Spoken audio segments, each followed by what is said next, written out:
So, good morning. My name is Carmen Gates. I am the VP of Community Development and External Affairs Officer at the African American Chamber of Commerce of New Jersey. So to get started this morning, on behalf of our founder, president, and CEO, Dr. John Harmon, our board of directors, our staff, and volunteers, we welcome you to this year's first Mayoral Forum for this election year. We are truly grateful that you have joined us this morning to be a part of this important community conversation.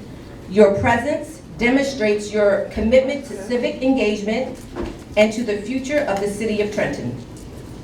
I would like to extend a special welcome and thank you to our elected officials, community leaders, members of the clergy, Pastor Taylor, business leaders, nonprofit organizations, neighborhood associations, members of the media, Trenton Journal, shout out, and all of the residents who have taken the time to be with us today. A very special thank you goes out to Mercer County Community College for hosting this forum,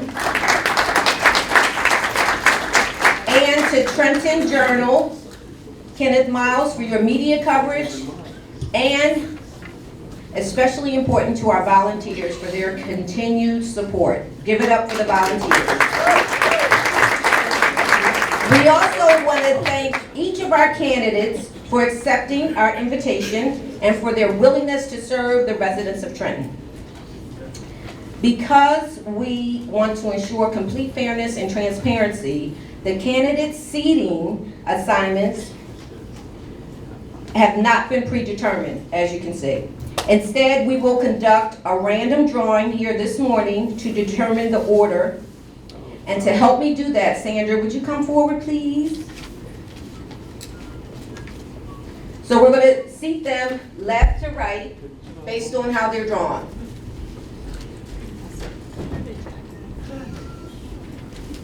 Thank you. So this first seat here goes to, you can open it. Who's that? Austin Edwards. Next seat.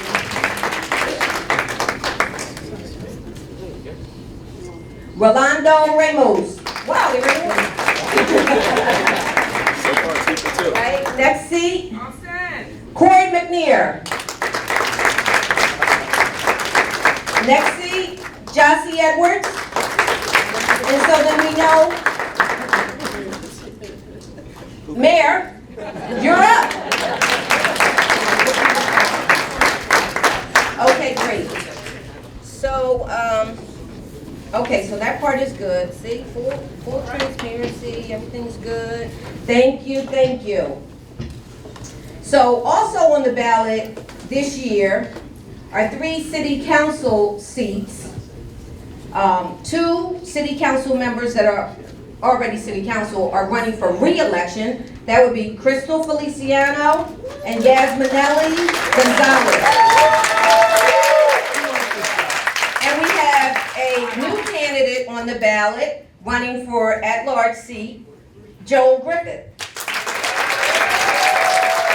So help me welcome them to share some brief remarks, 2 minutes. And we're going to start with Ms. Feliciano. Good morning. Good morning. Good morning. Thank you. All right. Good morning, everyone. Good morning. It is a pleasure to see everybody here today. I don't think we've had a forum or anything with this many people gathered together at one time. So there's some serious business going on here today. So thank you. Give it up for yourselves for being here this morning. Thank you to the African American Chamber of Commerce for putting this on. I am Crystal Feliciano, currently the incumbent for City Council at large here in the city of Trenton. I have done the work. I have done exactly what my platform has said. It is based around the word race, revitalization, accountability, collaboration, and equity for all. We are envisioning and creating a better Trenton for each and every one of us. When we talk about ordinances to better our city, I've written them. When it comes to resolutions to better things, I've done that as well. I have also supported my council colleagues when they have brought forth good and important, viable resolutions and ordinances to help strengthen our city. No one's a puppet here, no one's a pawn, and no one is a plaything. Neither is the city of Trenton. I bring 28 years of audit and investigative experience to the table, and I utilize it each and every day. And let's be clear, this is a part-time position in title only, but in actuality, it is full-time work. I am boots on the ground each and every day. I am ever present wherever you need me to be. And if I can't get right back to you in that moment, I make sure that I do swing around, and depending on the situation, I'm gonna pop up on you, because that's what real leadership does. I have an open ear, I have an open mind, I have a heart for this city, and I respectfully ask for your vote to re-elect me, Crystal Marie Feliciano, back to Councilwoman at Large for the city of Trenton. Thank you. Thank you, Crystal. Give it up. And next we'll have Yas Manelli.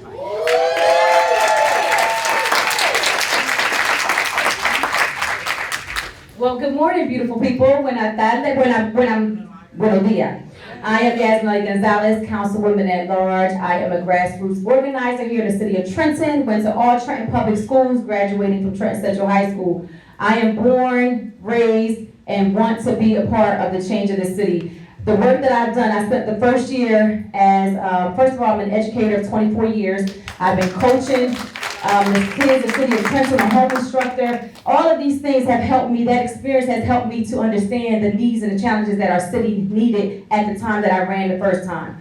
I spent my first 2 years listening, being responsive, listening to the needs of the city, and then I acted on the legislation that needed to be passed. So I just want you to know that I have taken my time to address affordability, accessibility, transparency, accountability. I have done all of these things with some of the ordinances that I passed, making sure that the main goal when I'm passing ordinances is to better the quality of life of all of us here in the city of Trenton. I, along with my colleagues, we have done some things with rent stabilization, making sure that these landlords do not take advantage of our renters, and also that the renters don't take advantage of the landlords. So if you haven't known some of the ordinances that I have passed, you can see the table out there. All of that is in my information packet. I am humbly asking for your support for a second term as I continue to be committed to be responsive to the needs in the city of Trenton. I'm sorry, y'all know how to like the microphone for those who do know me. But I also want to say que estoy aquí para preguntar y para su apoyo, para ser concejal otra vez más por un tema para los next 4 años, y para que nosotros together we can continue to work for the city. I ask again November 3rd that you vote for me as one of your councilwomen at large. Thank you. Okay, next up, new on the ballot this year, Mr. Joel Griffith. What's up, Chairman? Before you start my time, because she's on there, I gotta see you ready. No. Real quick, if you guys don't mind, my mom is here, and today's her birthday. Can y'all please show her mom?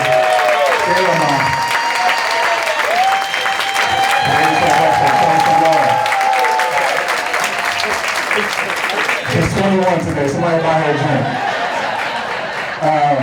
First, I want to start off by thanking the African American Chamber for allowing me the opportunity to speak this morning. I see a lot of familiar faces, but for those of you who don't know me, my name is Joel Griffith, and I'm running for Trenton City Council at large. I was born here in Trenton. I went off to Morehouse College, where I received my degree in political science. I spent my career working in both the public sector and the private sector. On the public side, I worked on the federal level down in Washington, D.C. on Capitol Hill. On the state level, here at the New Jersey State House. And on the municipal level, for the New York City Department of Small Business Services, where I helped to improve neighborhoods throughout New York's 5 boroughs. On the private side, I worked for several technology companies like LinkedIn, Snapchat, Amazon, and TikTok, helping Fortune 500 companies with their digital strategy. I'm also an entrepreneur. I co-founded a company that's done business here in the United States and also internationally. And a few years ago, I had the opportunity of taking that company on the TV show Shark Tank, where I made a deal with Mark Cuban. But my most important job is being a father. I have a 4-year-old daughter named Ella, and my wife Jasmine and I are raising Ella right here in Trenton because we believe in this city. Now I'm running for city council because I have a vision for Trenton that's much different than what we see today. I see a Trenton where corporations invest in our city, helping to create jobs and adding to the tax roll so that we can finally lower property taxes. I see a Trenton that takes advantage of its natural resources along the Trenton waterfront, developing that land and maximizing our geographical location between New York City and Philadelphia. I see a safer Trenton for our kids to grow up. I see a cleaner Trenton for us, for things that we see today. I'll just say this. Thank you, Joe.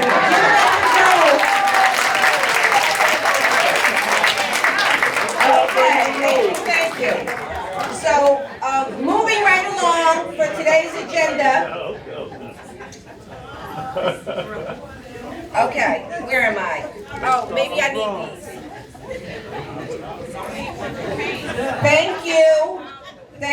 Thank you. And now, it is my distinct honor to introduce a lifelong Trenton resident, a nationally recognized business leader, and a tireless advocate for economic equity, opportunity, and community development across the state of New Jersey, with his focus right here in his home city, Trenton, New Jersey.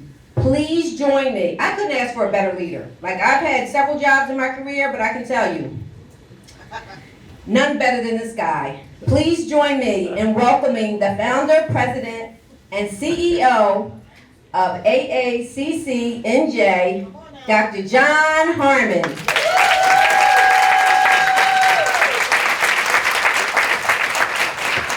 Good morning, everyone. Give yourselves a round of applause. You know, they got me scripted today, and I'm already trying to get rid of some of these pages because we want to get right to it, right? Yes, sir. There's a few comments I do that I would like to make. I want to thank all the candidates being here. The mayor, Jazzy, Corey, and I just met Mr. Ramos this morning and Brother Austin. Give these public servants a round of applause. It takes a lot of courage to run for public office. You're fully exposed to criticism. And you know, one thing about Trenton, I'm off script already. In this great city that I love and that I still live in, there's a lot of Monday morning quarterbacks. Here you go. Oh, yes. Right? And you can't get in the game unless you get dirt on the uniform. This is not the time to be second guessing. This is the time to be fully assessing the people who want to lead this city in this next term, right? That's what it's about. Not a personality contest. It's about what you've done, what you're going to do, and if you can do what you say you're going to do, right? And so I've been living here long enough to know a little bit about this town, and I can say, and I respect anybody that's been elected to public office. I've never been elected to public office, but that doesn't mean I don't know what to do when given the opportunity to do it. I'm here, the chamber's here to be a resource to this community, a resource to this state, and this is why we're here today. I want to thank everyone that made this possible. Special thanks to Mercer County Community College and the staff and the volunteers that are here today. Give them a round of applause. Carmen has recognized all the partners, and I'll just pick up a few notes here, and then we'll get on to today's program. Today's not about personalities. It's not about political parties. It's all about this city. It's about our neighborhoods, our businesses, our people, young and those who are a little more seasoned. It's about the future. And I said earlier, it's not about personalities. Over 30 years, I have made myself available to try to get this city and this community and this state to another level. It's all about relationships, leveraging resources, opportunities, and information to help people realize their dreams. Moreover, it's about access to information and opportunity. If you don't have access to those things, your dreams cannot be realized.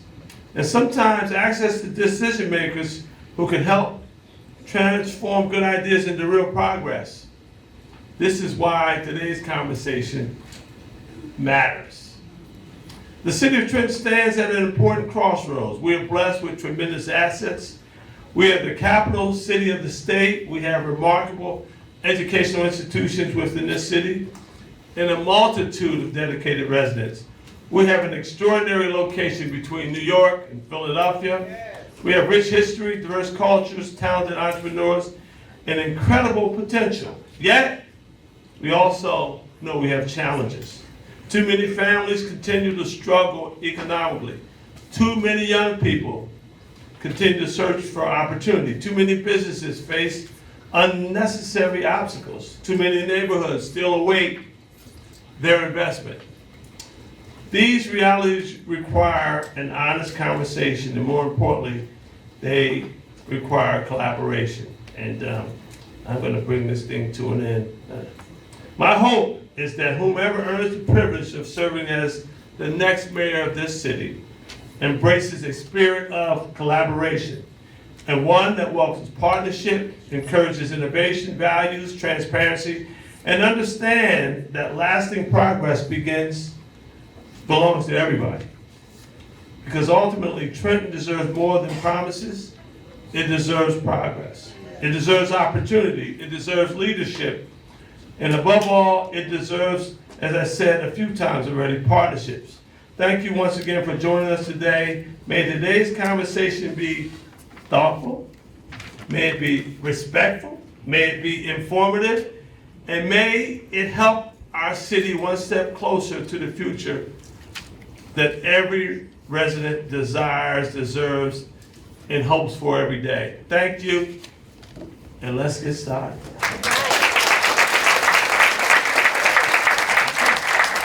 Thank you, Mr. Harmon.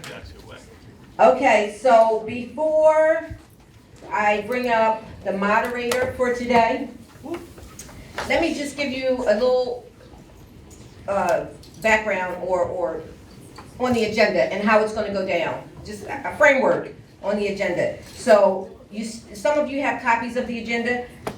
The opening statements are going to go left to right, and then the closing statements will come right to left. The moderator is going to lay out the ground rules, but keep in mind, I just need to reiterate that this is a forum, not a debate. There's no rebuttals. So you answer the question, you have 1 minute to answer the questions, and our moderator will, but I just want to be clear. You have 1 minute to answer the questions. Our timekeepers, thank you so much for keeping everybody on task. So we chose 6 topics: economic development and business, job and workforce development, housing and home ownership, healthcare, public safety, education and youth, and accountability and representation. Each candidate will get a question from each topic, a different question. They're not going to answer the same question, it gets boring, right? So each candidate will have a question for each topic. Okay? Did I miss anything? I think I'm good. Oh, and if time allows, at the end, we will ask some pre-submitted questions. So if you have the little slip and you'd like to submit a question in advance, see Mary or Margaret up here up front. They have the little slippy slip. And then as time permits, we will ask. So without further ado, let me tell you about our moderator today, Mr. Philip Woolfolk. An author, a coach, a strategist, investor, and business builder with a mission to help individuals, communities, high-achieving professionals, and entrepreneurs break through financial ceilings, expand their potential, and scale with sustainability. As a speaker and coach, Phil delivers impactful presentations and workshops to audience on breaking free of living paycheck to paycheck, business growth and prosperity, access to capital, wealth building, home ownership, and real estate investing. Additionally, Phil serves on the boards of the Villa Victoria Academy, a private all-girls college school,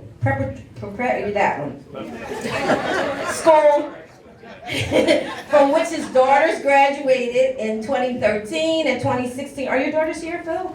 No. No, okay. He serves on the board of the U.S. Medical Innovations, a life sciences company where they are engineering plasma physics to fight cancer through surgical devices and cold plasma technology, and Oceans Harbor House, a not-for-profit organization that provides housing, supportive living programs, and advocacy for youth who are homeless or in crisis. Without further ado, please welcome, give it up for Mr. Philip Woolfolk.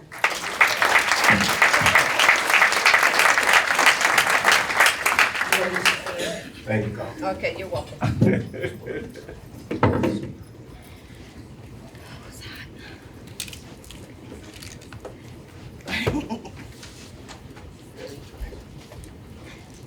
How's everybody doing?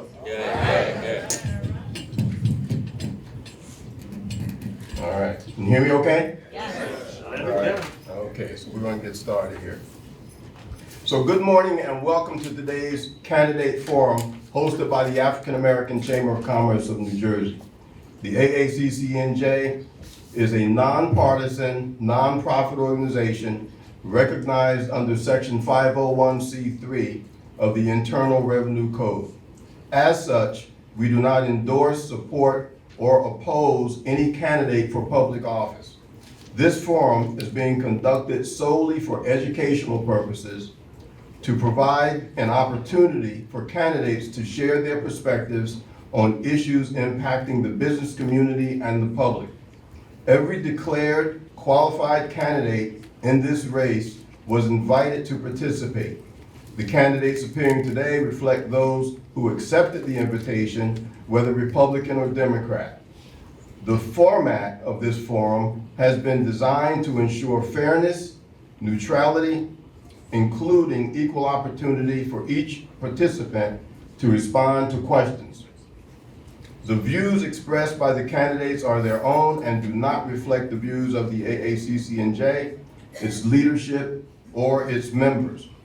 We respectfully ask our audience to refrain from demonstrations of support or opposition so that we can maintain respectful and impartial environment for all participants. Thank you for joining us. We look forward to a productive and informative discussion. Please silence your phones. We ask there be no recordings of the program, and please save picture taking till afterwards. Professional media will provide media coverage for today's event.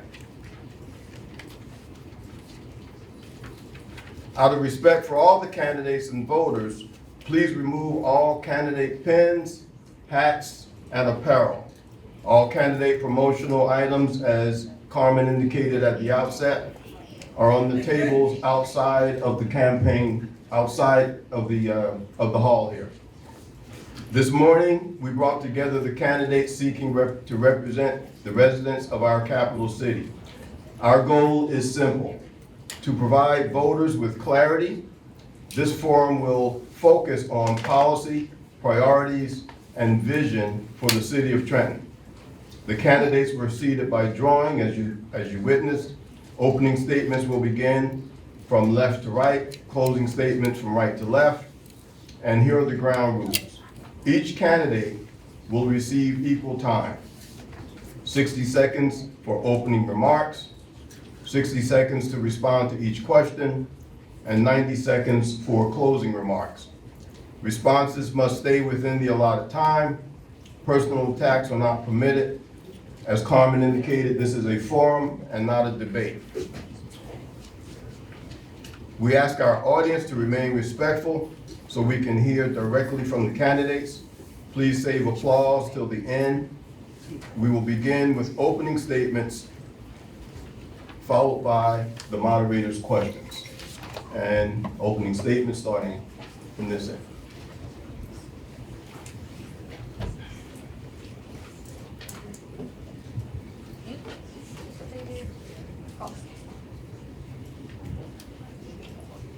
Good morning, everyone. Good morning. Can you hear me back there? Good morning, everyone. Good morning. See, my name is Austin Edwards. I first want to thank the Chamber and John Harmon for all the work that you do every day to represent our community. Now, thank you. Now again, my name is Austin Edwards. I'm born here. I'm raised here. And I'm raising my family here. And I'm running for mayor because we deserve someone who's finally going to put Trenton first. Because how many of us have to walk past broken and abandoned buildings every day? How many of us as parents live next to parks that we can't send our kids to? How many of us see and hear about the corruption happening in City Hall all of the time? See, I saw that since I was a kid growing up here in Trenton, and I dedicated my career to fighting back. At the Attorney General's office, I took those who abused the public trust to court. I wrote the Immigrant Trust Directive to protect our neighbors from ICE. And as president of the NAACP, I exposed police abuse and got 600 people's records expunged because I believe everybody like Trenton deserves a second chance. That's why I'm running for mayor. Thank you. Thank you. And we're going to stick to the time, and if we need to, we'll appoint somebody to be a mic grabber. And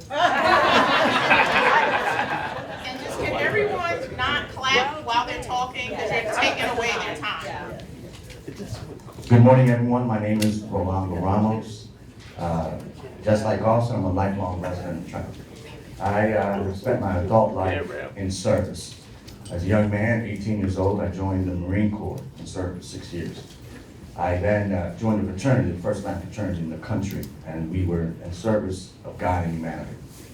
And then I came back home and became a police officer. And I served this community for 26 years.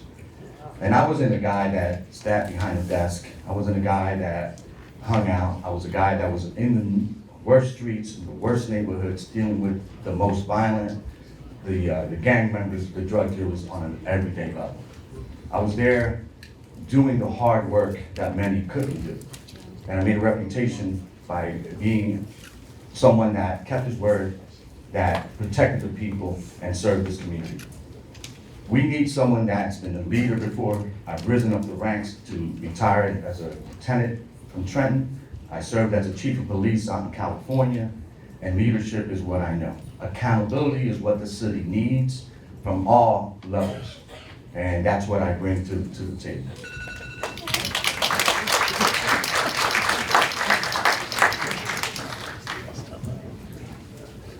Good morning, everyone.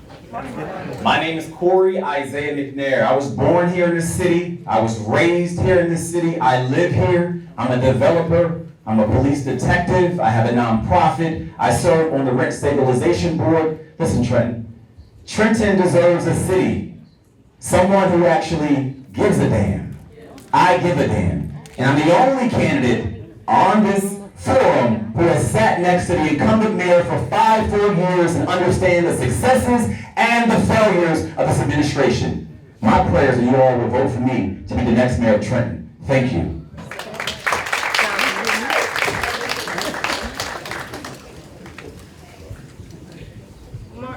Good morning, everyone. Good morning. My name is Jossie Mackay Edwards, and I am a councilwoman at large here in the city, and I'm running for mayor of this capital. I'm running because Trenton needs consistent leadership, needs strong leadership, needs management and coordination on every single level. I'm a mother, I'm a public servant, and I'm a lifelong resident for nearly 38 years.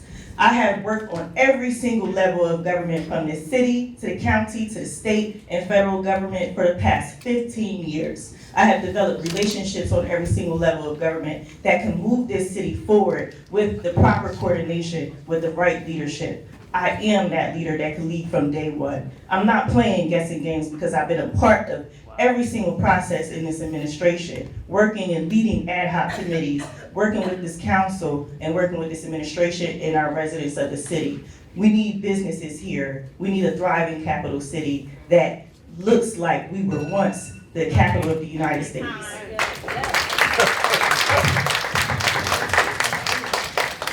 Good morning. Good morning. Allow me to introduce myself. I'm Mayor Reed Gusmiora, and people call me Mayor Reed. Before elected office, I was a prosecutor and a lawyer, and then served in the legislature for 22 years, along with Bonnie Watson Coleman, Shirley Turner, and Verlina Reynolds Jackson. When I took over, we had 3,000 abandoned properties when I took office. Today we have less than 300 left to give out. We also have made improvements in every neighborhood. Kingsbury, go look at it, it's now under renovation. We won a Choice Neighborhood Award with Donnelly Homes. To reimagine the North Ward, only 7 cities in the United States achieved that goal. We are all working together. We are improving the city. And what we want to do is finish the job, improve more, and be together, all working together. Thank you.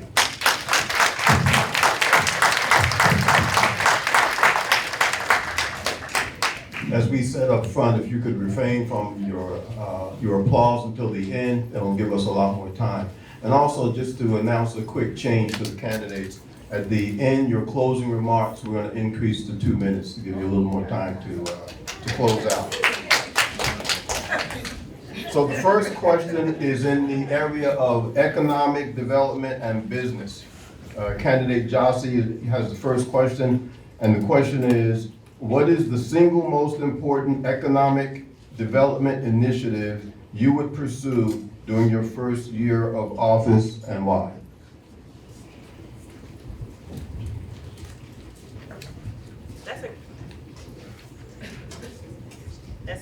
That's a great question. Economic development is my passion and my background. The first thing that I would pursue is developing a business action center here in the capital city. A lot of our businesses lack the resources and connection, the collaboration and coordination between all of these different entities that have grants and opportunities for them to succeed or even open up here. So first and foremost, we need to be helping the businesses that exist, helping our entrepreneurs that are trying to get in brick and mortars, and reaching out to anchor businesses across the nation to invite them here to Trenton. And how we do that is putting together a business attraction plan, highlighting the assets of Trenton. We don't have, a lot of issues here. We don't have a lack of opportunities here. We have assets that we can market as a capital city that can attract companies here, but we just have to put in the work. We have to do the work, and I don't see that happening. So that's my first step. Next question is to candidate Austin. How would you attract new businesses to Trenton while ensuring existing businesses have the support needed to grow and remain in the city? See, that's a great question, and it goes directly along with my Trenton Jobs Plan. See, we have a lot of small businesses that are already here fighting and struggling just to get by. And unfortunately, we have an administration that has really done nothing to attract businesses here or to support the ones that are struggling to get by. See, as president, Hold your applause, please. thank you, it's okay. As president of the Trenton Downtown Association, we've awarded businesses over $100,000 to continue to survive and hire Trenton residents. And as your mayor, I'll attract more businesses so you can be employed by our businesses that will be here in the city. Without the economic backbone of our downtown and the rest of the city, Trenton won't survive. And that's why I'm asking for your vote as mayor to attract businesses here who will hire Trenton first. Next question is for the mayor. What steps would you take to increase contracting opportunities for local, minority-owned, and women-owned businesses? Well, we have. And when I first came, the way to dispose of property was by law through an auction. Working with council, we declared the city in need of rehabilitation. That meant it wasn't just to the highest bidder, it was an application process. Today we have developers, local developers, working all over the city. Any street that you go down, you see houses that are turning back onto the tax roll because of what we did. We have attracted local developers, we have attracted jobs here, and we're making improvements in all areas of the city. All you have to do is go look and see the ladders, see the contractors, and see the big developments that is coming. Van Skyver building down the street is open. The Bell Telephone building is turned into apartments. We're working with the Housing Authority also to reimagine Donnelly Homes so that everyone can have a livable space. Next question is for candidate Corey. Downtown revitalization remains a priority for many residents. What specific actions would you take to strengthen Trenton's commercial corridors and business districts? Wow, thank you for that question. First, I would start by hiring a competent economic development director, not someone that's a friend. Secondly, understanding that it's important, right? We talk about our key departments in the city. Public safety, right? We're talking about economic development, that's vital. Our city as a whole is dilapidated, excuse me. Our city as a whole is dilapidated, and it's important that we invest in that, right? So putting someone there that's competent, that understands the city, someone that actually has a vision for the city, that's gonna follow the vision that you've actually laid out, I think that's all very important. So once again, starting from the basics, putting someone there that's competent that actually can get the work done so we can move Trenton forward. Thank you. Next question is for candidate Rolando. How would you leverage Trenton's location as New Jersey's capital city to attract investment, tourism, and economic growth? Obviously, the first thing that we need to address is the public safety problem, the image problem of the city. People look at Trenton, they hear Trenton, there's this automatic, whoa, what's going on there? That's Trenton. And so the first thing we need to change is the image of the city. And then you do that with public safety. You address the crime, you address the quality of life issues, you address the concerns of the people. I've been walking around the city and talking to so many people.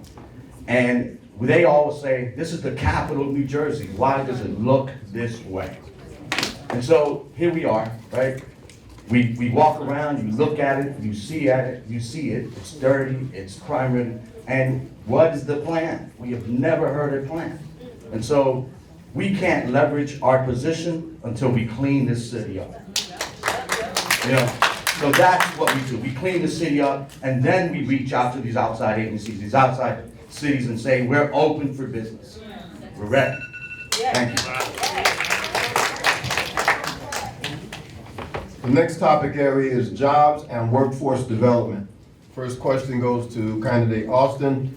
What strategies would you implement to create more employment opportunities for Trenton residents? Again, thank you for the question. See, there are far too many of us that are struggling just to get by here in Trenton. And we don't have enough companies that are here that are hiring us. And part of the reason is that we don't have coordination specifically out of City Hall as to which industries we need to bring in. See, on the school board, I've been working with our youth and young adults so they can get trained in jobs in film, because Netflix is right around the corner. In aviation, because we have a brand new airport that's coming. In big pharma, because right up Route 1, we got J&J, we got Bristol-Myers Squibb, and we've been coordinating with Mercer County Community College to get these kids ready for it. I want to continue that workforce development plan right out of City Hall and coordinate which jobs will headquarter here, hire here, and keep Trenton first. Next question is for candidate Jossie.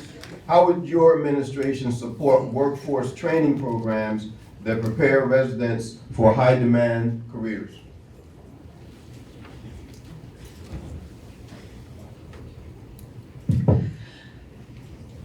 Thank you for that question.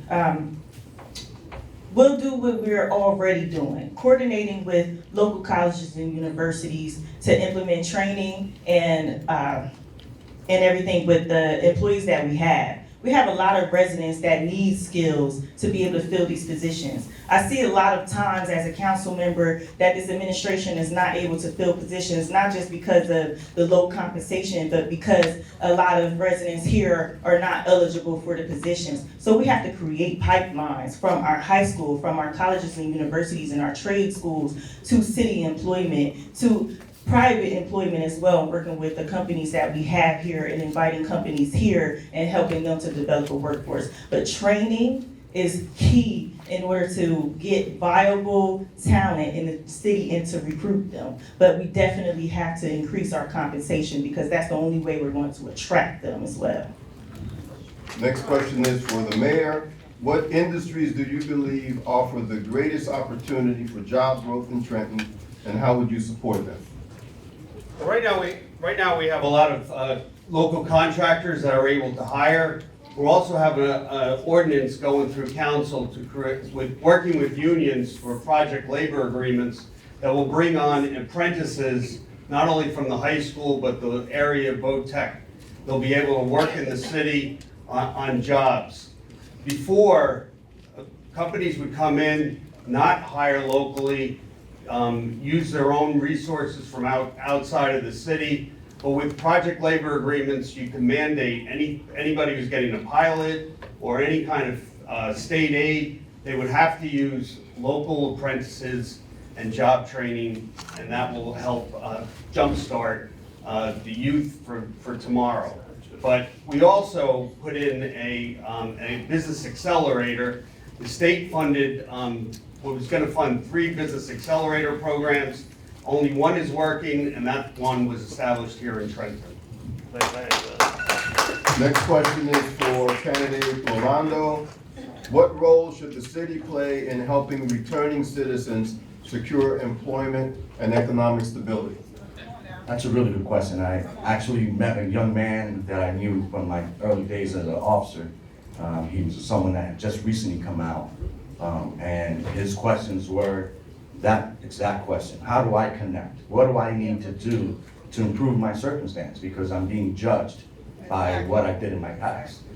And listen, I'm a firm believer that choices have consequences, right?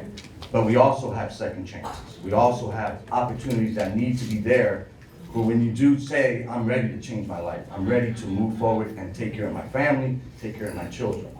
And so the city has a big role in that. We need to provide them with opportunities to get trades, get education, get their GED. We need to incorporate the different schools, the different unions to try to create these opportunities so that then they're prepared for these jobs opportunities. Next question is for candidate Corey. How would you strengthen partnerships between employers, educational institutions, and workforce development organizations? Thank you for that question. I'll lower my tone. So I think that the number one word you mentioned is partnerships. Is that still too loud? Okay. Here we go. Partnerships. Partnerships is very important. I know this city, this is my city, I grew up here. When you go to Oakland and Hoffman, Stuyvesant and Hoffman, Hermitage and Buchnock, these guys who are standing on the corners and girls who are standing on the corners, they're not just there, they've lost hope. We have to partner with organizations like the African American Chamber of Commerce, Mercer County Community College, local trade schools to train these individuals to become plumbers, carpenters, electricians, and put them back to work. Enough is really enough. I don't want to hear anything about the last decade because it hasn't been done. We have to work together to get these folks employed and to move this city forward. Thank you. Next question is for candidate Austin. What specific initiatives would you introduce to increase home ownership among Trenton residents? See, that's a great question because all the time I talk to Trenton residents who are being crushed over the price of living here in Trenton. And it seems like our city hall has really just allowed this to happen. Whether you rent here in Trenton, we haven't had a rent control board that met routinely over the last 2 years while our prices are going up and our money's going to slumlords from out of town. See, what we deserve is a mayor who is going to fight to make Trenton affordable. My Housing for All plan is simple. First, we're going to freeze the rent and make housing affordable whether you rent or own here in Trenton. Second, we are going to ensure those 1,200 city-owned vacant properties or abandoned buildings get fixed up by Trentonians and connect you with low-cost lenders so you can afford to live here. And then finally, we will make sure that everyone can doesn't have to suffer under the slumlords that are coming left and right. Housing is personal to me, and I want to make sure everyone too has a dream here in Trenton. Next question is for the mayor. How would you address vacant, abandoned, and deteriorating properties throughout the city? Right now we have 400 applications for our abandoned properties, and we are making deals of reviewing those applications, but they're going to local folks. And we've made fire sale prices on the property, and they're being gobbled up by local developers who are hiring local and paying wages locally. It's really important that we do address these abandoned properties. Like I said, we had 3,000 on the first day of my administration, and we have made improvements. It's not enough, it's not fast enough, but we have made improvements. And I think things, as we are making deals with local developers to come in, take over these abandoned houses and fix them up and bring them back to the tax rolls. Next question is for candidate Rolando. How would you address the growing challenge of housing affordability for working families and seniors? That's a really good question. And this is something that's happening around nationwide too. It's affordability, you know, we know a lot of it comes from the federal issues that are happening statewide. This state is one of the highest taxed states in the country, if not the highest. And so all those things factor into the cost of living. We need to address how we do business. I think the biggest issue that I've met with contractors, with homeowners, is that the city doesn't do its job appropriately, on time.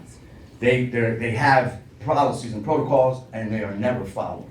You know, you talk to a contractor, he says, this is supposed to be done in 21 days, and I'm getting things done 6 months, 8 months, I'm getting approvals, and then I'm getting rejected, and then I gotta reintroduce what I was already introduced. And so these mistakes, these continual things are part of the reason why costs are going up, because people are expected to wait to continue reinvesting in things they've already paid for, and it's causing folks to pay more. Next question is for candidate Austin. What role should developers play in helping the city meet its housing goals, and how would you ensure accountability? It's me again? Yes. Okay. Listen, I'm happy to keep talking about housing here in Trenton, all right? Because I know for me, I didn't mention before, in growing up here in Trenton, right? Housing is personal because I lost my house when I was growing up here in Trenton. And so I know the feeling that a lot of people are going through as they face rising property taxes, as their rents continue to go up every month, as they wonder whether they're going to pay their PSE&G bill or be able to pay TWW. See, I want to make housing affordable for all. That is my plan here in Trenton. It needs to be coordinated out of City Hall so you can afford to live here, get connected with the Trenton developer who's going to fix your property up, and make sure that you have a mayor that's fighting so you don't have to move elsewhere from your hometown. Thank you. Next question is for candidate Corey. How would you encourage more residents to remain in Trenton and invest in their communities? Wow, thank you for that. So as an investor in this community, I understand how vital it is, right? I understand how vital it is to support the individuals who actually want to live here in the city. First, I would make it a fair process for individuals who are trying to obtain properties here in this city. People ask the questions, how do I become a homeowner in this city? How do I buy a property? The process is not fair, folks. The process is not fair. Some folks skip the procurement process to get homes. Some folks are buying properties on Stuyvesant Avenue, working on them at 11 p.m. at night. Some homes are not being inspected. So you think folks who have basically their basic needs not being met are going to stay in a city where their code enforcement is not even in place? Well, the code enforcement inspector is now the housing and economic development inspector, so we got to figure out which role you're going to work in. You're going to inspect or you're going to sell. You're going to inspect or you're going to draw people in. Figure it out. Thank you. The next topic area is healthcare. And the first question is to candidate Jossie. What role should City Hall play in improving access to healthcare services for Trenton residents?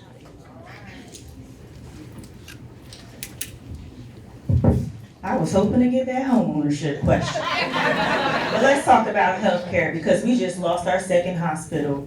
And rumor has it we're on the verge of losing our third. We need to develop a task force and work with our Health and Human Services Director to work with all of the entities that still exist, working with Capital Health. We need to invite urgent care here. We need to make sure every ward in our city has a dentist's office, a doctor's office, or an emergency care facility.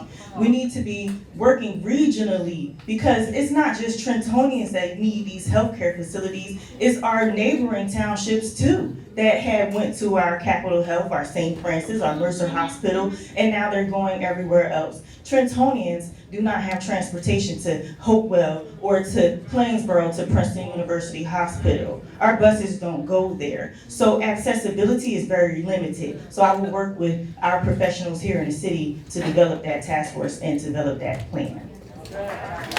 Next question is for candidate Austin. How would you address mental health challenges affecting individuals, families, and communities throughout the city? See, I appreciate talking about healthcare here in Trenton because that is another issue of affordability. Yeah. And for me, healthcare is personal.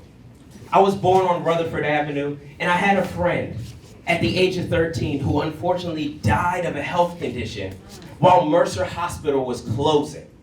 My daughter wasn't even born in Mercer County because the closest hospital is in Middlesex.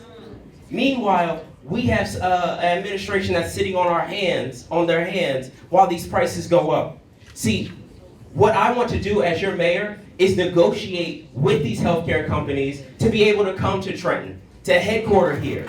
I want to support our Trenton health team so they can continue the good work they're doing. Henry J. Austin, who is often the first means of preventative care, should have more funding to continue to lower our healthcare costs here in Trenton. And as your mayor, I will fight every day so you can afford the health care that you deserve.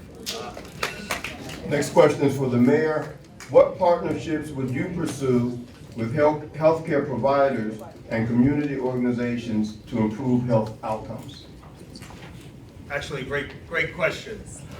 First of all, I wasn't in office when Mercer closed, and it is a shame, and a private developer bought it. We had a chance to buy it ourselves, but the first council stopped that, and now it's just sitting there. St. Francis, we weren't gonna let that happen. Worked with Trinity Healthcare, and guess what? Trinity is giving us the property after the property is demolished. What we want to do is partner with either Capital Health or another hospital to bring in urgent care there, so they'll have a health facility on the property, but also do mixed use with senior housing at the St. Francis site. That's a good thing for Trenton. And also the cell tower on top of the hospital, we work with the school to put it on that property so that they get the royalties from the cell tower. We're also opening up a city clinic that was long closed right on Warren Street, on Broad Street, that offers essential services in conjunction with Henry J. Austin. The next question is for candidate Corey. How would you address substance abuse disorders and support recovery services within the city? Look at God. Okay.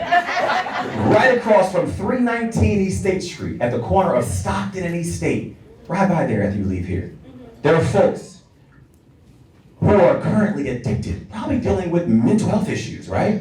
Who are leaning over but never hit the ground. How is it this current administration can walk out onto the balcony, oh, there's construction going on now, I'm sorry, but can walk out onto the balcony prior to this and see individuals who are leaning over and overdosing daily, right? Look at Ewing Street.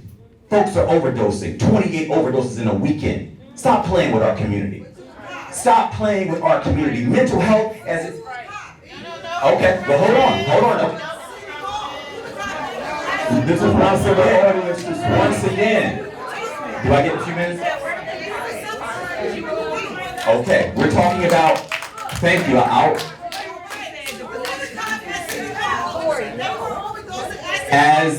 as I was saying, wait a minute now, brother. Hold on. She needs to be removed from the room, I think. The audience, My time is not up. hold on a second. The audience needs to save your questions for the end. That's not a question. It's disrespectful. She needs to go. Yes. Can we start over? I want to explain the process to you all. Let me do that. Okay. Okay. All right. You didn't Narcan anybody. I actually Narcan the people in our city. God bless you, sister. Let me know when we can start again. Candidate Corey has been restored to 20 seconds. Thank you. All right, there we go. All right, I'm gonna finish it up in 20. As I was saying, folks are overdosing on Ewing Street. Folks are overdosing at Stockton and East State Street. Yes, I am a police officer. Yes, I do carry Narcan. I have been a police officer for more than a decade in this city. Don't tell me how many Narcans I've deployed in this city. The bigger issue is leadership. It's leadership. I'm a police detective, not the police director. Let's be very clear. I will restore leadership in this city. Thank you. Next question is for candidate Rolando. What initiatives would you champion to improve preventative health and wellness in Trenton neighborhoods? Wow, that was fun. You know, there's a difference between driving a mayor and actually doing the job on the street on a daily basis. And when you talk about narcotics, when you talk about dealing with the people on a daily basis, daily seeing it, dealing with it, actually investigating it, it's not an easy situation. Right? But we need to address the drug dealing, right? Because that's the biggest issue, right? We need to address how we handle folks that are addicted. We need to have teams, because there is still accountability. You make choices in your life, there has to be accountability, but there also has to be a way to help, to redirect, to give them opportunities to change their lives, right? Too many folks have been lost to this war. I was here in the 1990s as a police officer when crack killed this community. All right? And I just want to say one last thing. I fought to make those changes happen. I'd like to remind the candidates that this is not a place for attack. Please respond to the questions that we ask. This next question, we're going to go back a little bit because we inadvertently skipped candidate Jossie in the housing and home ownership sector. So this next question is for you. What role should developers play in helping the city meet its housing goals, and how would you ensure accountability? Thank you for that. I've actually done that as a council member. We have developers here in the city that owns massive size properties that have sat on them for a long time, that said they were going to open up and then turned around and submitted an application for more properties. I stood my ground and met with my council colleagues to demand that that individual company fix the properties that they had first before they had the nerve to buy another one. And we also, as council, as the redevelopment authority, work with developers to make sure that unions are at the table, that local contractors are there, that residents are put first here in the capital city, that they're affordable. We have a lot of opportunities here in the city. Brooklyn Block 2, we have downtown, we have a lot of commercial corridors and residential corridors around the city. I will work with our contractors and local developers to work on affordable housing opportunities as well as market rate housing opportunities. And I've been doing that as a council member. The next topic area is public safety. First question is to the mayor. What specific actions would you take to reduce youth violence and increase opportunities for young people? Thank you for that question. This is the administration that initiated the street teams, and we also are working with Mount Zion with their street teams. So there's 2 funded street teams that work in conjunction with our police department. We also have initiated a Ride Together.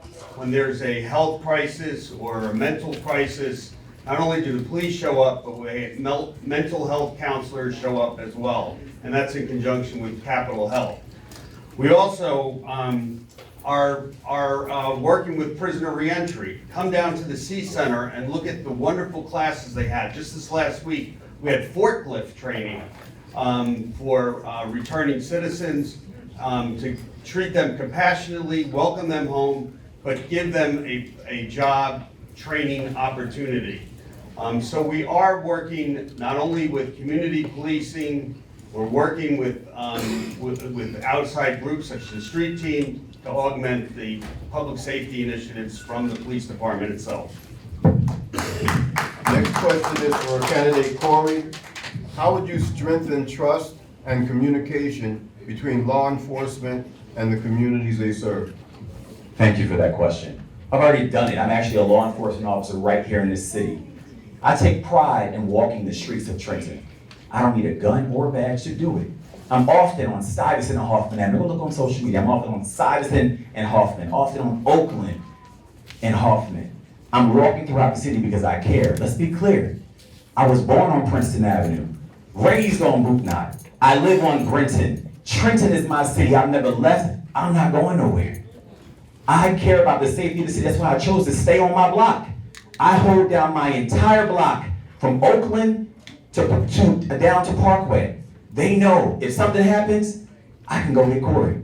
I said the other day, if you need something, call me. Somebody screamed, Corey. I said, wait a minute. But we're joking, right? But the neighbors depend on me being where I am to keep them safe, and I enjoy doing it. Thank you. Next question is for candidate Jossie. What is your overall strategy for reducing crime and improving public safety throughout the city? My overall strategy is to develop a task force that will coordinate between residents and the entities that we have now in our police department. We have a task force in our police department that handle crimes and things, but it's not reaching the community in the ways that it should be. I've missed the times where we used to have neighborhood watch and crime watch. We need to bring that back. We have neighborhood associations and civic associations that are operating in silos.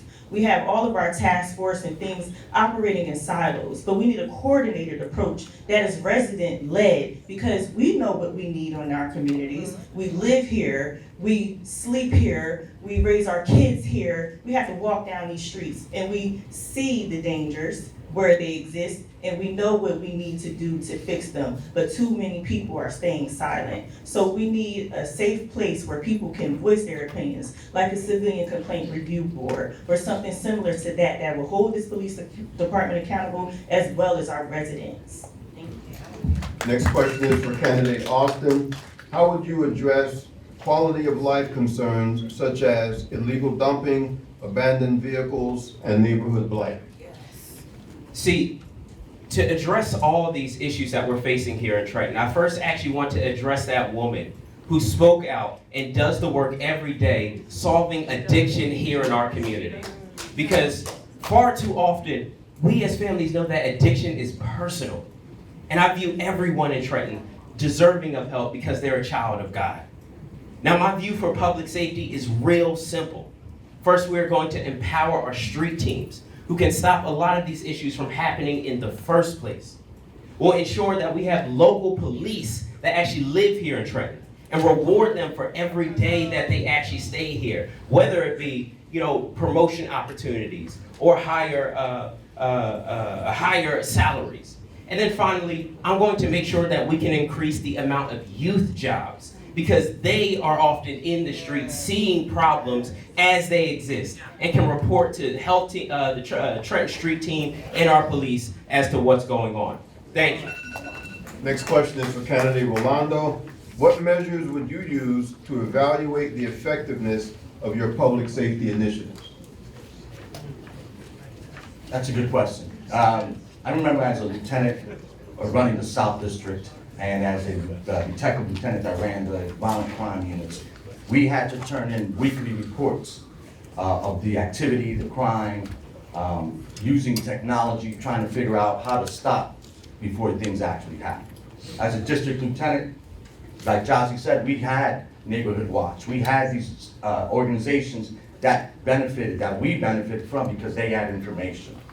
And we have lost a lot of that because of the issues within the police department.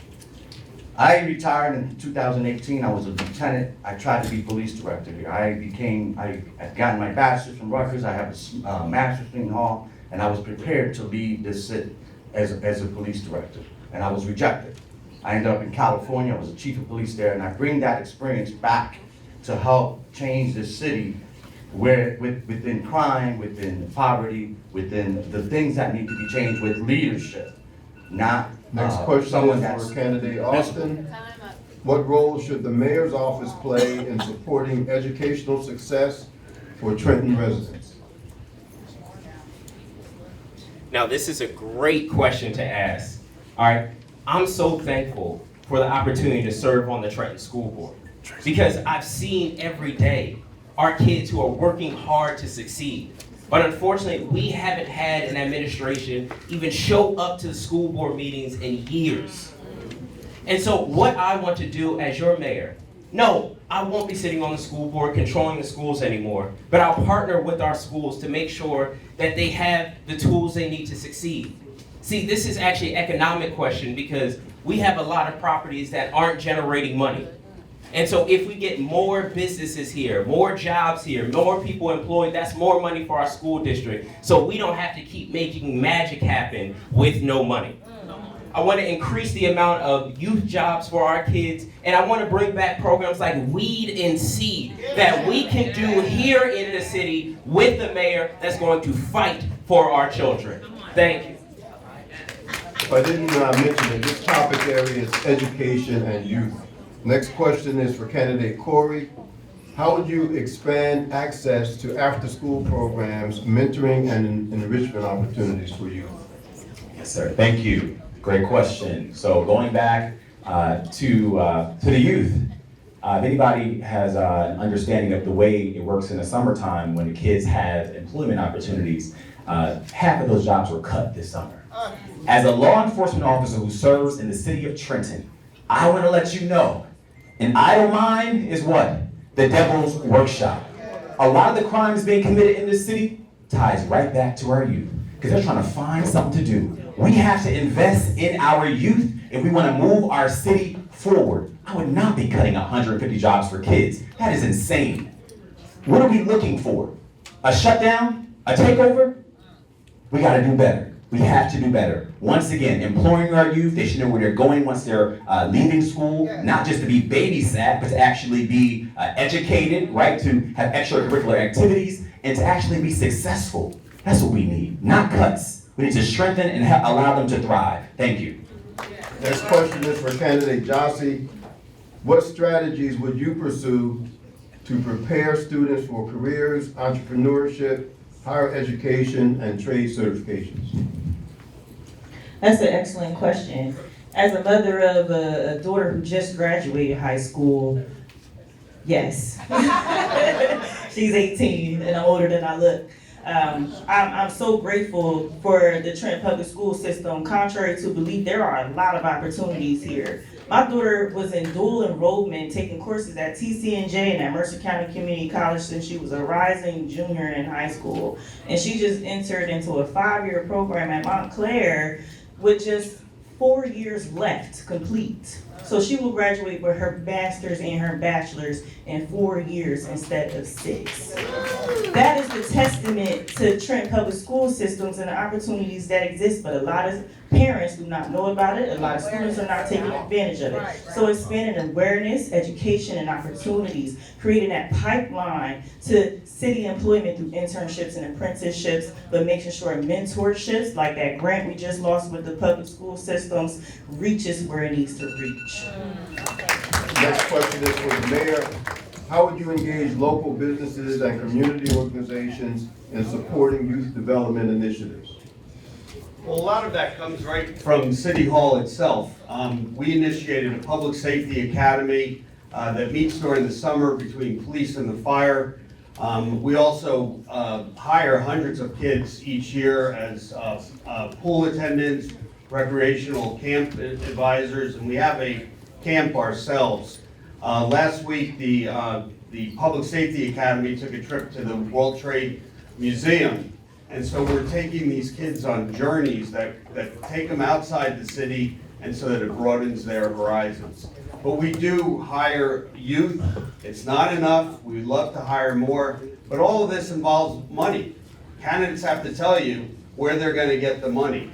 When I first came to office, State aid was flat at $6 million. This year, they offered us 69. So by working with the legislature and the governor's office, we are increasing revenue into the city. And each time that we can get more money, we can hire more youth and set them up. Thank you. The next question is for Candidate Rolando. What investments would you prioritize to ensure young people have safe, productive, and positive opportunities outside of school? In my opinion, government doesn't have all the answers, right? And I think one of the major issues that we have in the city is we're not partnering with the churches, with the organizations, with the nonprofits, with the businesses. One of my plans is Adopt a Park, working with these different groups to encourage them to take possession of these parks in conjunction with the police to provide cleaner, safer investments by the public, and that way they actually have an ownership in that, right? Also, the city has a policy where they're not opening up their facilities for outside groups. My brother's a pastor here in New Jersey, in Trenton, and we tried to engage with the city to try to get a gym to bring youth, to bring young men, so that we can engage with them through basketball, right? And the city said no, we weren't allowed to do that because we were an outside group. And so we need to open up those opportunities for other groups because, like I said, the city government doesn't have all the answers. The next topic area is accountability and representation. First question is to Candidate Austin. How would you increase transparency and public trust in city government? See, what I'm tired of seeing in the news all the time is the amount of money that we're losing here in Trenton due to overtime scandals, due to millions of dollars going to insiders in City Hall, or the amount of times you come to City Hall and unless you know somebody, you don't get anything done. And so what I want to do as your mayor is have a Trenton transparency dashboard where you can see every single dollar as it's being spent, working for you to fill potholes, to fix streetlights, to employ our youth. I additionally want to make sure that we retrain every city worker so we can have the highest municipal standards. See, under Austin Edwards' mayoral administration, we will have somebody work with you from start to finish on your specific issue and solve that problem for you. That's my vision of transparency here in Trenton. Next question is for Candidate Jossie. What steps would you take to ensure residents have meaningful input in city decision-making? I would expand on what I've been doing as a council member and what I was doing prior to being on council as an advocate and activist in the city, hosting town halls citywide across every ward, financial literacy workshops, small business development workshops. I've hosted dozens of them. I've included residents at the table to brainstorm on what we need and what we want as a city and how we're going to function. So my administration would be completely transparent, as you already know me to be and trust me to do. So open lines of communication is how we change things in our city. Opening our doors to residents and stop being so secretive when things happen. When violence happens or when good things happen, the public needs to know about it. What are all the secrets for? You should know where your tax money is going. You should know what projects are coming up, clean streets, street repaving, houses being demolished or even being sold to anyone, whether it's a resident or an outside developer. You should know what's going on here in the capital city. Next question is for Candidate Corey. How would you improve communication between City Hall and residents across all wards? Great question. I would first start off by creating what we call committees. We need community members to be involved in this process. We talk about accountability and leadership. Well, folks, the 50 million plus in misappropriated funds wouldn't have happened if we had a CFO that was permanently in place. How do you have an administration for nearly a decade who does not have someone who's overseeing the money? That's a problem. That's a leadership deficit. We can't operate any longer that way. We gotta change the mindset of the people. Leadership knows we have to have folks in place who are gonna hold individuals accountable. If you can't do that, thank you for your time. You can go. Thank you. Next question is for candidate Rolando. What systems would you implement to measure the performance of city departments and hold leadership accountable? That's a good question. It appears that the city doesn't have any standards, right? They have jobs, functions, and the job just gets done, I guess. I went to a neighbor yesterday, and she had pointed out a tree in front of her house that the city came out and actually marked to be cut down. And what they did, they cut the tree in front of it, then they cut the tree behind it, but the one they marked, they left there. And that's not accountability. That's not doing the job. And so we have a major issue in this city that people do work, but don't do the job. And we don't have accountability. When someone asks me, what would be my 3 words that would define my mayorship, right? Accountability, accountability, accountability. All right? Accountability from the mayor's office, accountability from the people that work for the city, but also accountability for the people that live in the city. We've allowed people to do whatever they want, wherever they want, however they want. Next question is for the mayor. How will you ensure that every neighborhood and demographic group feels represented in your administration? Well, every neighborhood is represented in the administration, but as far as accountability, we have a mechanism called City Staff. We have a monthly meeting at City Hall where residents can come and all the directors are there that you can ask questions for. And it does work. We solve problems. If there's a tree out of place and that hasn't been taken care of, that's where you can come. Citizens can come in and directly confront the directors themselves. And also, when there's this old saying, if all men were angels, we wouldn't need the police. Every single person that has done anything criminality-wise at City Hall has been referred to the prosecutor's office. We have over 1,200 employees, but when somebody does something that is wrong, we shouldn't disparage all of City Hall. They are working, they are moving the city forward. All you have to do is look around. The next area are hot topic questions, and we have 2. The first question will be posed to Jossie, Corey, and Austin, and that question is, where do you stand on the Trenton Waterworks issue and why? Ooh. Come on now. Starting with Jossie.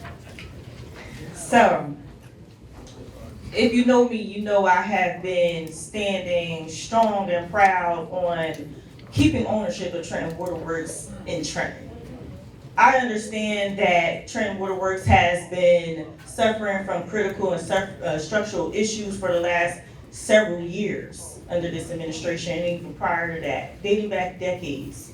These issues are not new, but under my leadership, I created an ad hoc committee with my colleagues, and we meet periodically, and hopefully we'll be meeting with the new DEP commissioner very soon so that we can address the needs of our waterworks. We need to keep this in Trenton. But in order to do that and keep the attacks away, we have to run our department efficiently, starting with a director that knows how to manage, starting out with a team. We need operators, engineers, grant writers. We're leaving a lot of money on the table by simply not applying for them. That could be replacing lead lines, updating our pumps, and expanding our services across all 5 districts. Thank you.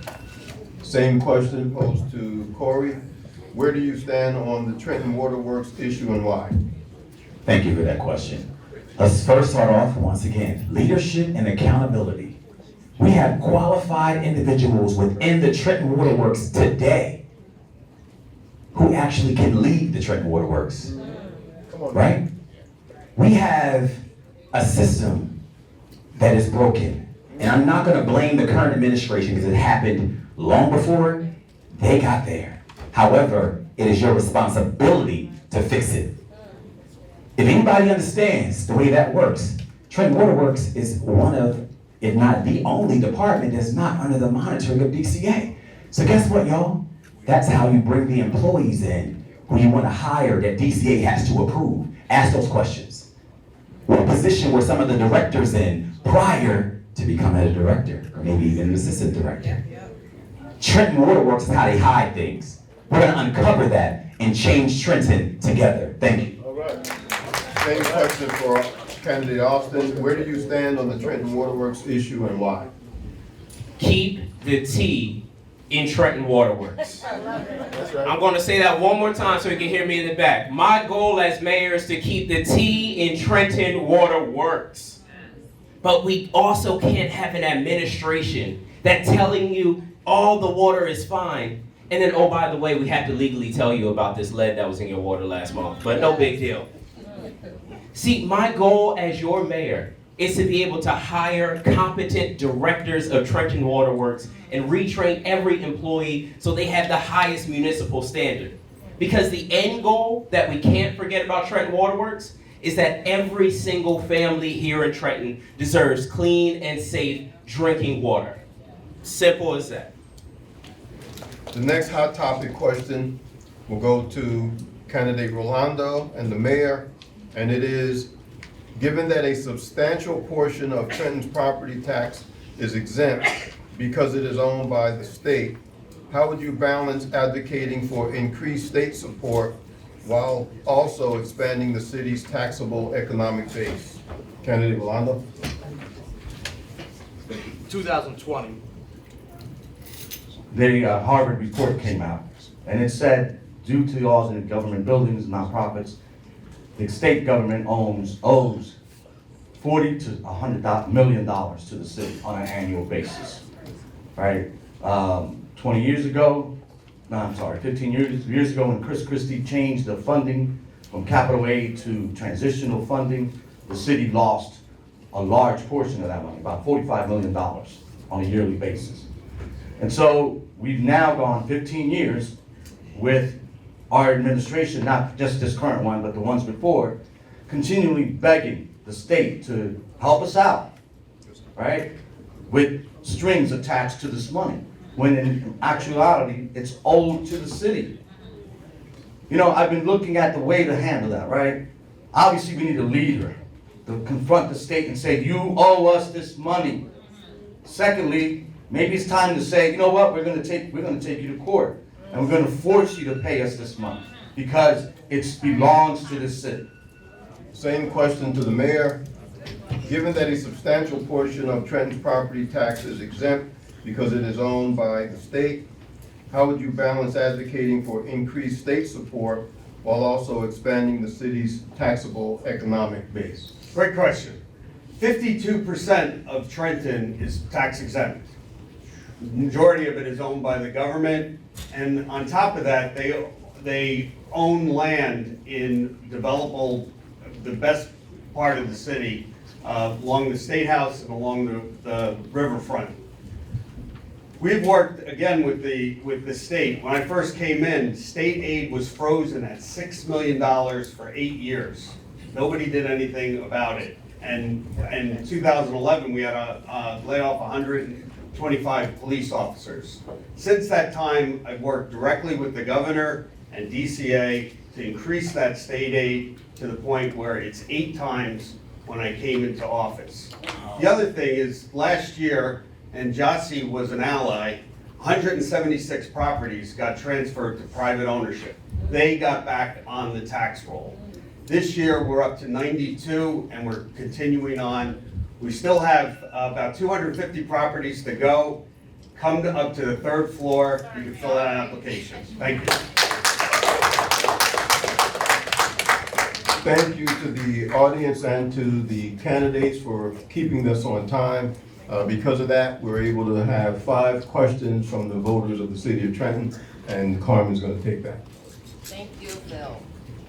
Okay, so we had our pre-submitted questions submitted, and we selected 5 of them, 1 for each candidate. So the first question from the audience: according to FBI statistics, Trenton ranks 50th amongst all state capitals in crime. What will you do to remove this stigma? This question goes to Corey. Oh wait, I'm sorry, read that, I'm sorry. According to the FBI statistics, Trenton ranks 50th among all state capitals in crime. What will you do to remove that stigma? Thank you for that. But first, you know, we talk about our police department and the crime here in the city. We have to work with partners. We talk about how, oh, there was layoffs in 2011, and that is very true, because I work within the police department. However, we have to figure it out. So we know there was layoffs. We know there's a depleted police force. We have to work with our partners right here in this county to work together to make things better. We have to work with people so we can be able to move our city forward. I think that's vital at this point that we understand that. Also, I like working with, we have the street teams. We know that we have 2 different street teams that are present in the city. A lot of these individuals have been a part of the judicial system and understand and have relationships with folks in the community. We want to strengthen that as well. We want them to continue to work with our youth, to continue to be leaders in the community. That's the trend I want to see. Thank you. Thanks, Corey. Next public audience question. I have great concerns for the immigrant families living in our community who are being targeted by ICE. How will you address the safety and quality of life for our immigrant brothers and sisters against ICE? This question goes to Rolando.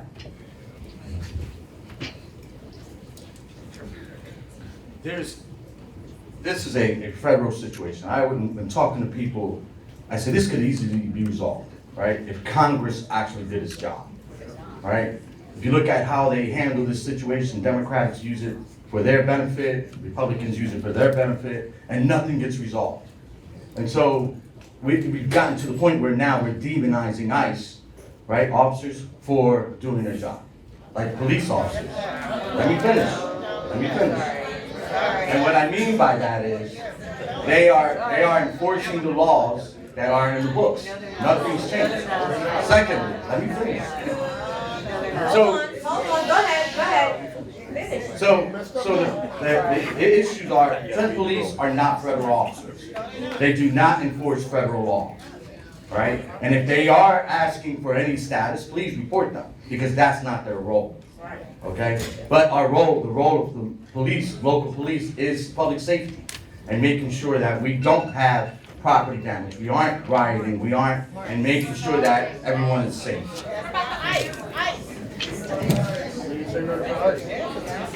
Okay, thank you, Rolando. Next audience question.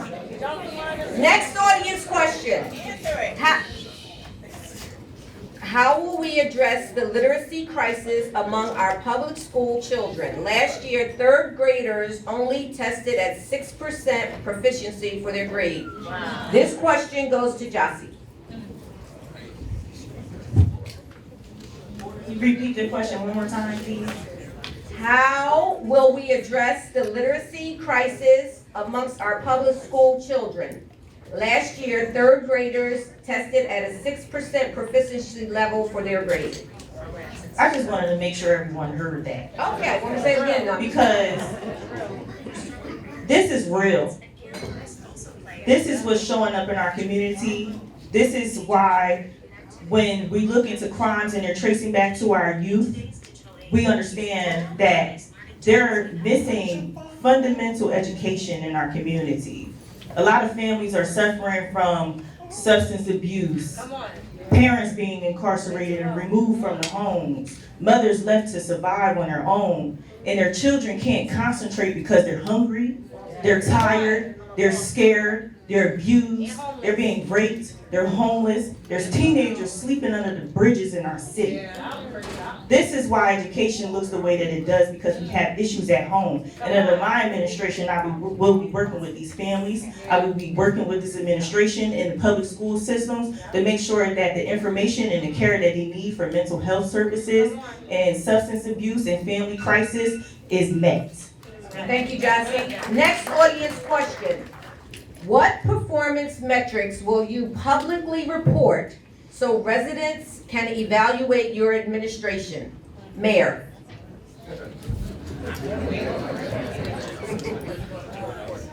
Again, we have city staff where residents can come in and directly confront directors and get results, and there are reports about it.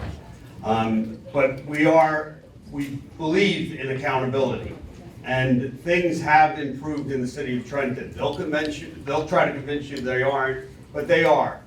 And we want to finish the job to make sure that Trenton is in the same trajectory, that it's respected from the state, that the state gives adequate aid. I'm working with the county executive, who's also doing projects in the city. But by working together is the most important matrix, is to make sure that citizens are assured that government is working. And whether it's the water department, which we want to keep in Trenton, and working with the Department of Environmental Protection, or it's working with health to make sure that we get a health care out there, a clinic. We're working on every level to make things better. Thank you, Mayor.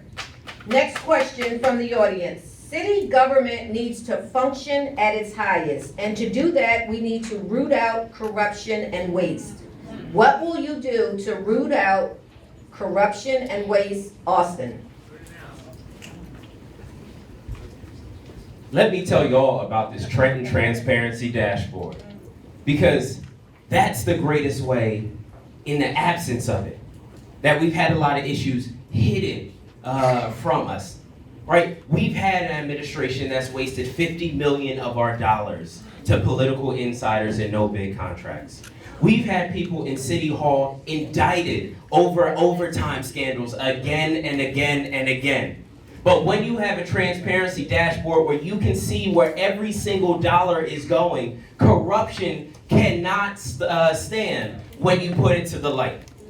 Additionally, I want to make sure that every single city worker is retrained.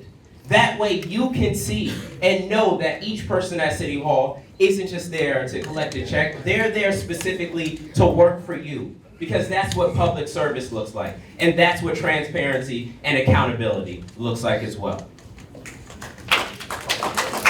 Thank you. And now we're up to that end point of candidates providing their closing remarks.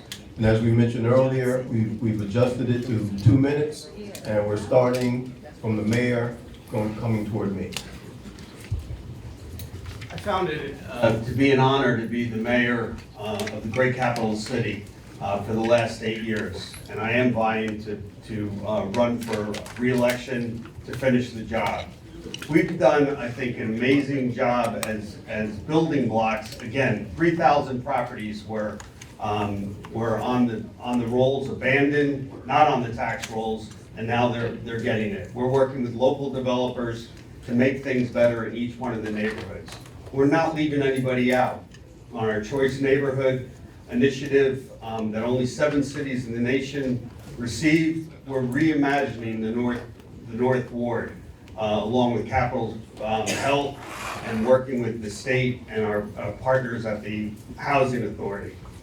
When it came to police, when I first came in here, out of the 18 captains and lieutenants, 2 were of color.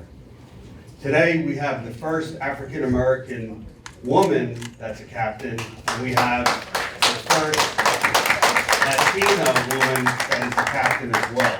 So we're getting a police department that reflects the neighborhood it serves. Every one of us up here has great ideas, but the bottom line is you have to prioritize and you have to get the money. We can only look to the state. We are the capital city. And again, we've increased state aid every year. We have to do more. We're also working with our federal partners and working with our county partners to also increase funding opportunities. Look at the 60 parks that we have. We've made improvements in most parks, and we've even added recreational equipment that serves the disabled community. And we're really proud of that. The latest park that we just opened was at on Franklin Street, Franklin Park. And we're proud of the improvements that we keep making so that Trenton is on a trajectory up, not down. Sorry. Thank you, Mayor.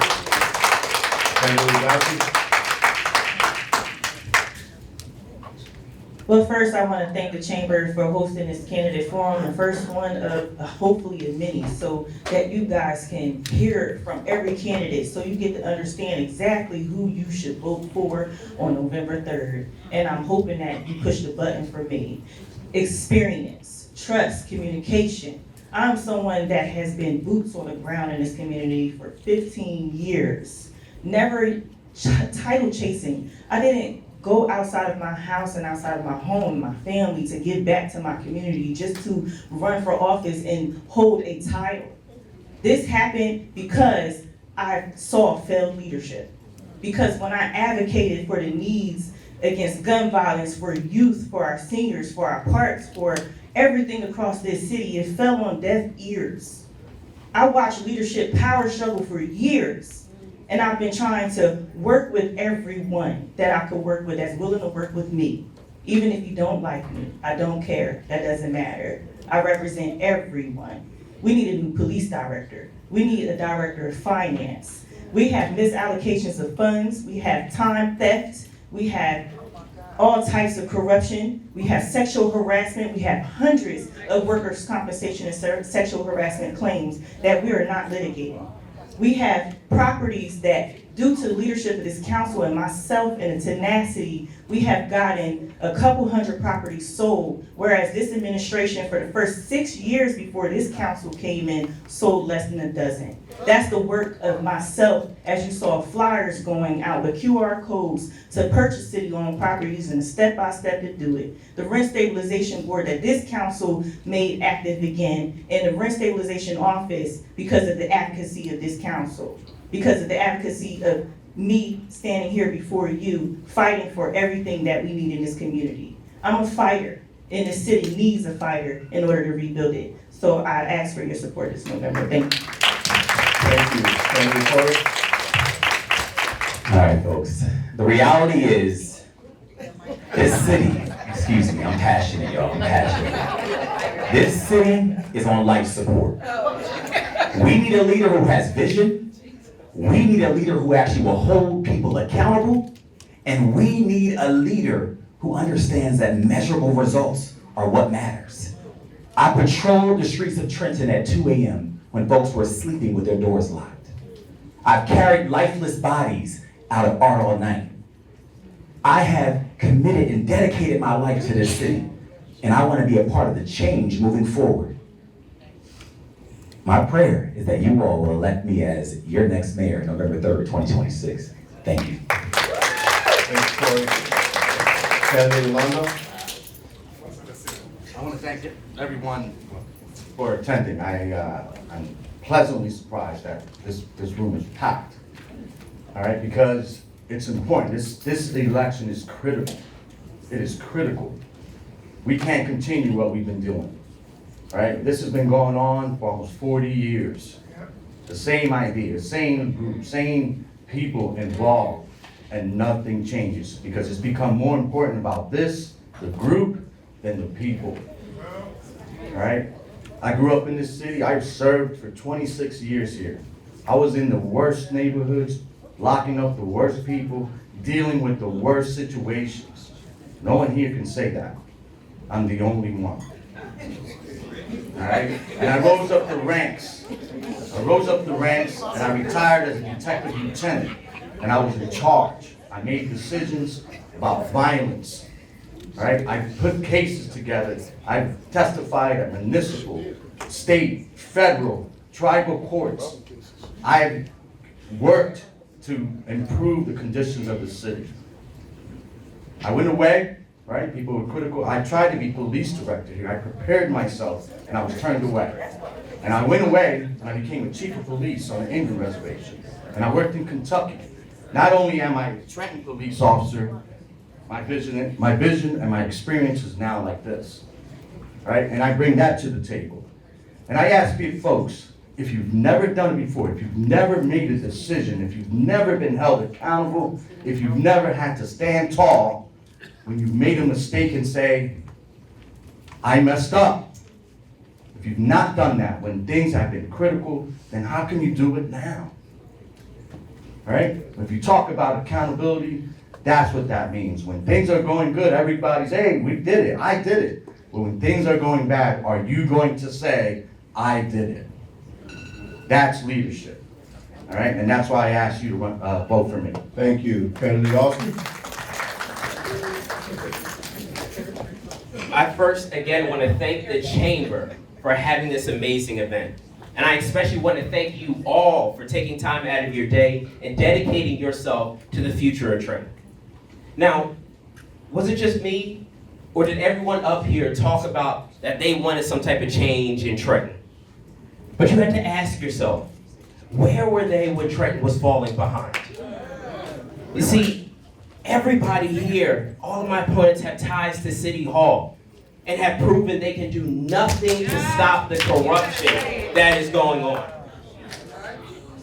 But good news, y'all, I don't have any ties to any of that. Because while they were messing around, we have a Trenton Police Department that was investigated for abusing our residents.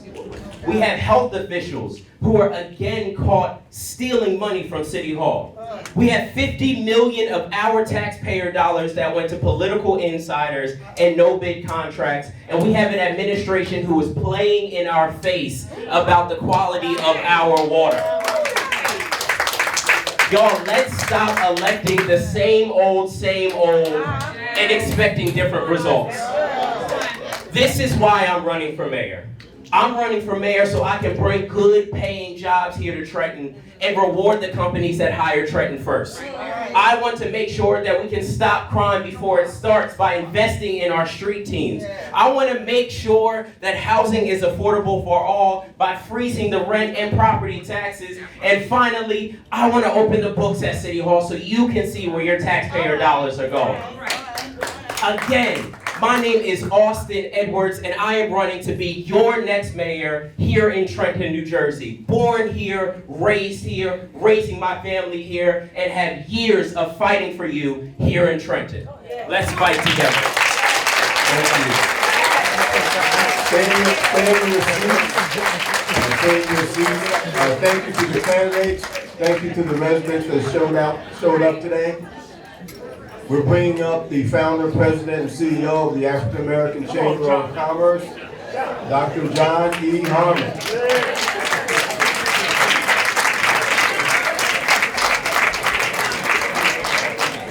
Oh, what a day. Give yourselves a round of applause.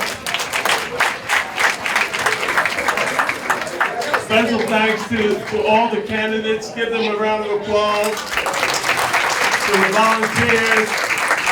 And to our sponsors. I just have a few closing comments.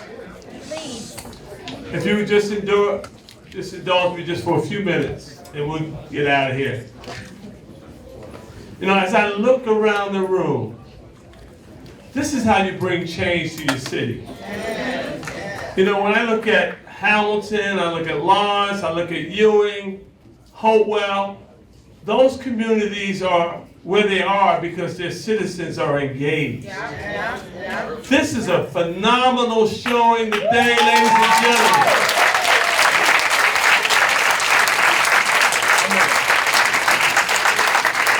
If you haven't learned anything today, the need for you to attend city council meetings, the need for you to attend school board meetings is at an all-time high. If you don't go in and find out what's going on and ask questions, you deserve to get what you get. How many of you, don't raise your hand, because I know a lot of you, I don't do politics. If you don't do politics, politics is going to do you. Time and time again. So this is an opportunity to change the trajectory of our city. Just a few more points, and then we're going to roll out of here. I can't tell you how many calls we receive saying, don't hold this forum. I'm not going to name names today because you know I'll do that. I mean, call after call. Don't hold the forum. You hold it too early. People not certified, qualified. This is the foolishness that goes on in your city. But the African American Chamber of Commerce of New Jersey We work to be very independent and represent the interests of not only Trenton, but people around the state of New Jersey. I live here, so I have some idea what's going on. Don't know everything that's going on, but I know that this conversation today was important. I'm going to give you a few little tidbits of information about the African American Chamber of Commerce, because some of you may have heard of us, but you don't really fully understand who we are and what we do, right? So now, we don't just represent African American people, right? We represent businesses and people in New Jersey. However, African Americans alone cannot change the trajectory of their lives. Come on. We have to be connected to those who have the resources, the opportunities, and the information. That's right. Corporations, now I'm not going to indict anybody on the panel, but one of the challenges in this city, we don't have enough private sector relationships. We're very engaged. I hear the state. The state has been there forever and nothing's changed. So we cannot continue to be overly dependent on the state. We have to build a city where people want to live, work, and invest, right? So the corporate sector is so important. Within the chamber, all the utility companies, gas, electric, and water are members. Various colleges, universities, state agencies. We have 8 hospital systems across the state. About 30 to 40 banks are members of the chamber. So none of those enterprises are black owned, but they're critical to our viability in this state. So this is why we partner with them. But when you talk about the numbers for black people, FYI, there's 1.2 million blacks in the state of New Jersey and 124,000 black businesses. And this is where we stand. We have the highest poverty, the highest unemployment. Our net worth is when you take your assets and subtract your liabilities. Our net worth is $20,000 versus $660,000 for whites. These are the data points we address every day. If I'm in the room, you don't have to be in the room, because we're speaking truth to power every day on your behalf.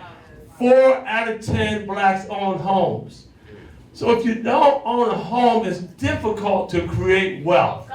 So the conversation about home ownership is paramount.